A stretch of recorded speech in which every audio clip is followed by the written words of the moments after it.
एक आदमी तो और गजब का था, उसके पास कोई गया, दोनों पड़ोसी थे, दोनों के पास 2 गधे थे, वो मिट्टी ढोने का काम करते थे गधे। तो एक का गधा बीमार था, तो उसने सोचा पड़ोसी मित्र से गधा मांग ले। गया, बोले भाई साहब हमारा गधा बीमार है, अपना दे दो, मिट्टी ढोने का काम करती वापिस कर देंगे। गधा भीतर बंधा था पर वो देना नहीं चाहता था, तो साफ झूठ बोल गया। बोले हमारा गधा तो सवेरे से ही जंगल में पता नहीं कहाँ गया है, होता तो तुरंत दे देते, आपको मना करें कैसी बात करते, आपको और मना जरूर दे देते। उसने मान लिया कि गया होगा जंगल में, पर दैव योग तब तक गधा ही भीतर से बोला। उसने जो बोलना शुरू किया तो वो चौंक कर खड़ा हो गया। बोले साहब आप तो कहते कि गधा जंगल में, वो तो बोल रहा है भीतर से, उसकी आवाज नहीं सुन रहे। तो भी उस आदमी ने अपनी गलती नहीं मानी। बोला क्या जमाना आया है, आदमी की बात पर भरोसा नहीं, गधे पर इतना भरोसा। अब बोला इसका क्या मतलब।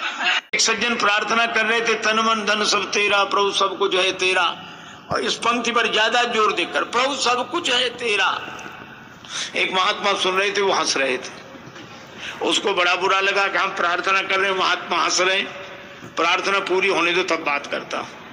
प्रार्थना पूरी होते ही गया, महाराज हम प्रार्थना कर रहे थे, आप हंस रहे थे। महात्मा बोले हम तो जो कर रहे थे सो करे, तुम क्या कर रहे थे?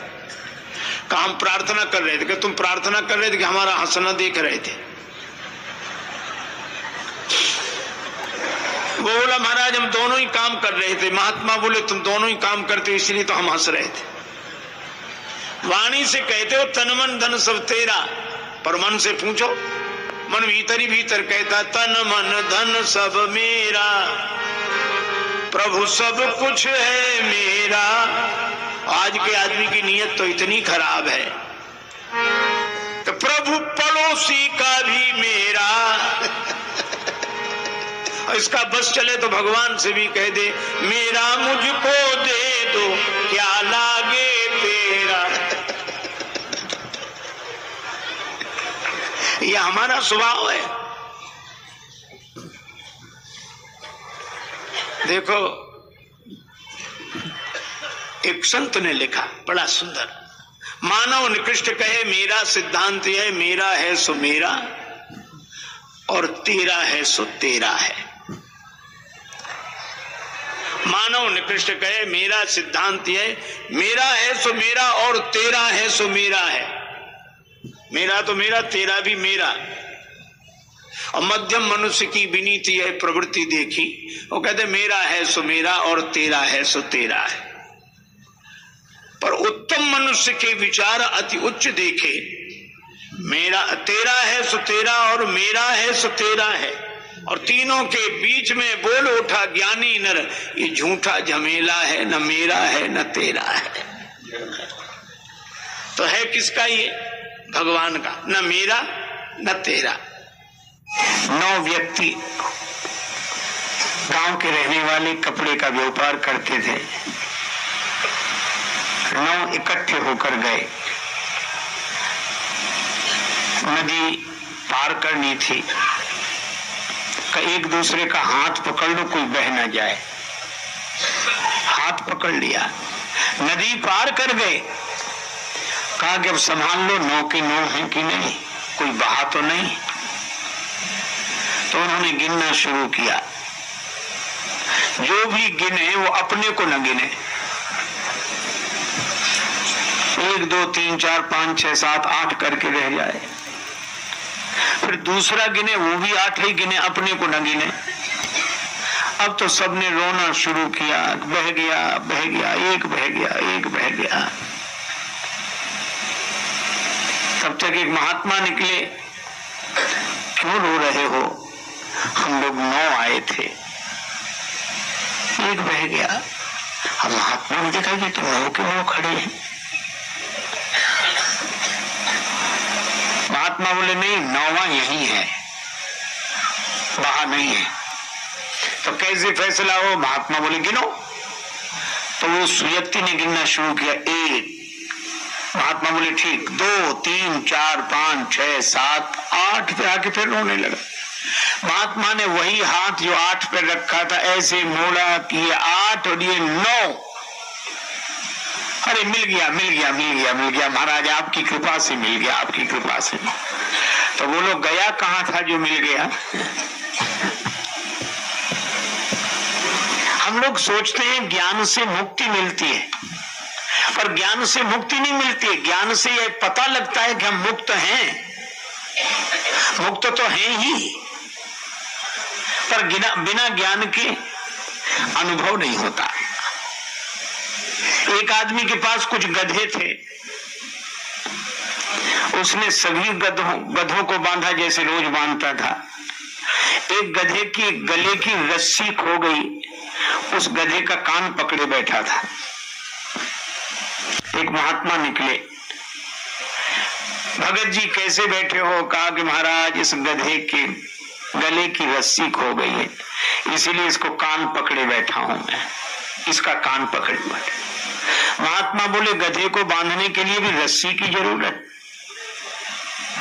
महाराज फिर इसे बांधे कैसे? बोले ऐसे ही बांध दो बिना रस्सी के। महात्मा तो चले गए, उसने वैसे ही किया, रस्सी थी नहीं, पर खूंटे से ऐसे लपेटा दिया, ऐसे खींचा, फिर उसके गले में लपेट कर ऐसे बांध दिया, और गधे ने समझ लिया कि हम बंध गए। वो गधा कैसा जो इतना भी न समझे, उसे भी तो अपने नाम की सार्थकता सिद्ध करनी थी, और गधे तो हिले, वो हिला ही नहीं, रात भर वही। सवेरे उस आदमी ने सब गधों के गले की रस्सी खोली, उसे बांधा ही नहीं था जो खोलता। अब उस गधे को वो डंडा मारे, डंडा मारने से गधा वहीं हिले, चले नहीं। वो बड़ा परेशान महात्मा जी के पास गया, महाराज क्या चमत्कार कर दिया आपने, वो गधा बंधा है।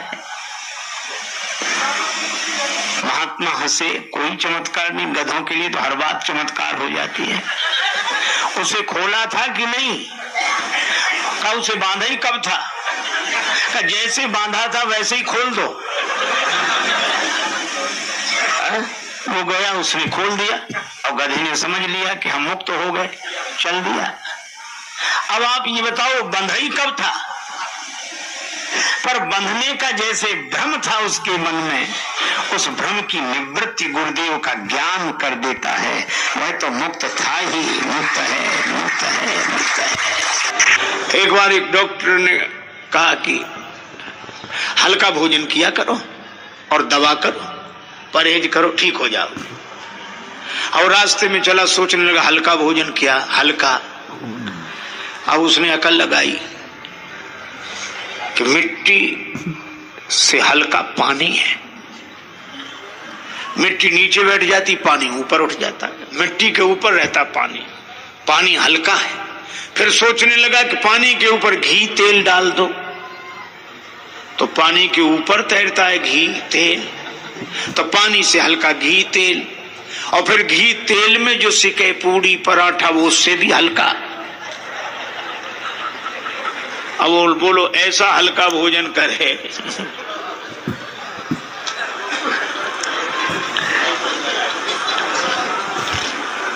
गुरु जी ने जो कहा वही करना चाहिए, क्योंकि सदगुरु वैद्य वचन विश्वासा, संयम यहाँ न विषय के आशा।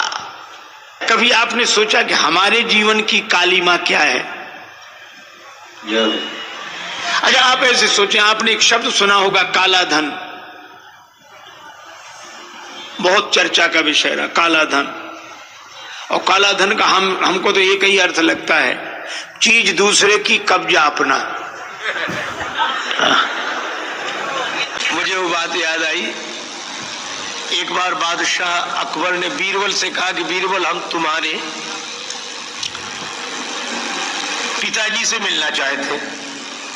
बीरबल बोले हुजूर हम ही काफी हैं, उन्हें क्यों परेशान करते हो? बोले नहीं हम उनसे ही मिलेंगे। बीरबल ने अपने पिता से कहा कि बादशाह मिलना चाहते हैं, चलो। बीरबल के पिता सरल आदमी घबरा गए, इतने बड़े बादशाह से क्या बात करेंगे, कुछ बोलेंगे कुछ मुंह से निकलेगा। बीरबल ने कहा आप बोल रहे नहीं कुछ। बोले नहीं बोलेंगे तो और ज्यादा नाराज होगा। बीरबल बोले हम संभाल लेंगे, आप चलो। बीरबल के पिता गए। बादशाह ने पूछा कहिए खैरियत है? कोई जवाब नहीं, वो तो घर से ही पढ़कर आए थे। क्या तबीयत खराब है? तो भी किसी से कोई झगड़ा हो गया है? तो भी कोई जवाब नहीं। तो बादशाह खींच गया बीरबल की ओर, देखकर व्यंग करते हुए बोला कि बीरबल किसी मूर्ख से पाला पड़ जाए तो क्या करना चाहिए? बीरबल बोले हुजूर जो हमारे पिताजी कर रहे हैं।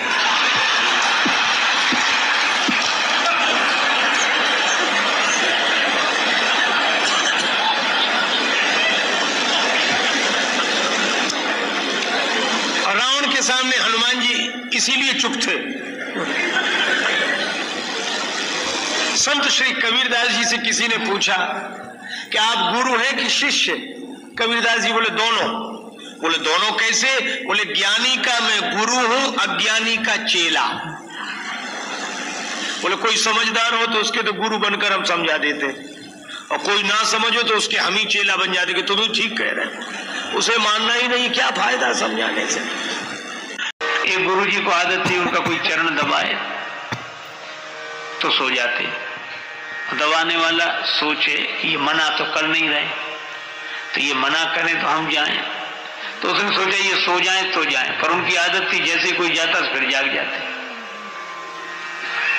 तो एक बार क्या हुआ, एक शिष्य चरण दबा रहा था उनका, तो चरण दबाया शिष्य ने तो वो सो गए। तो बड़ी देर हो गई तो शिष्य उठकर चल दिया।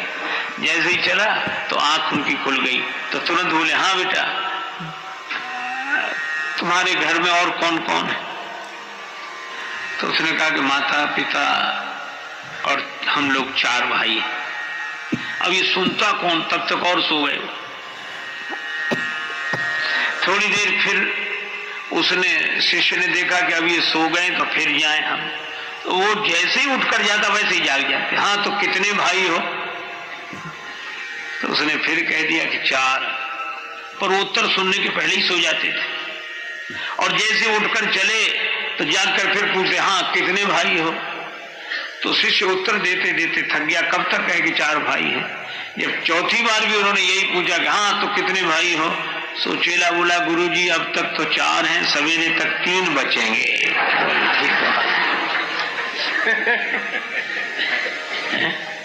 मुनिवर बार बार गुरु आज्ञा, और सेवा हो तो राम जी की तरह। एक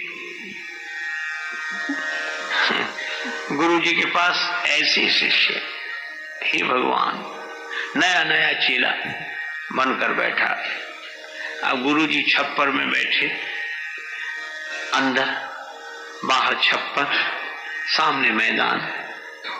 तो गुरु जी ने कहा कि बेटा वर्षा होने लगी है और गाय मैदान में बंधी हुई है, उसको बंधन से मुक्त करो ताकि वो भी छाया में आ जाए। शिष्य वहीं बैठे बैठे बोला गुरु जी मुझ जैसा जीव क्या किसी को बंधन से मुक्त करेगा, जो स्वयं बंधन में हो। और बंधन से मुक्त करना किसी को तो आप जैसे महापुरुषों का काम है, हम क्या। क्षमा करें गुरुदेव, अनधिकार चेष्टा मुझसे न होगी।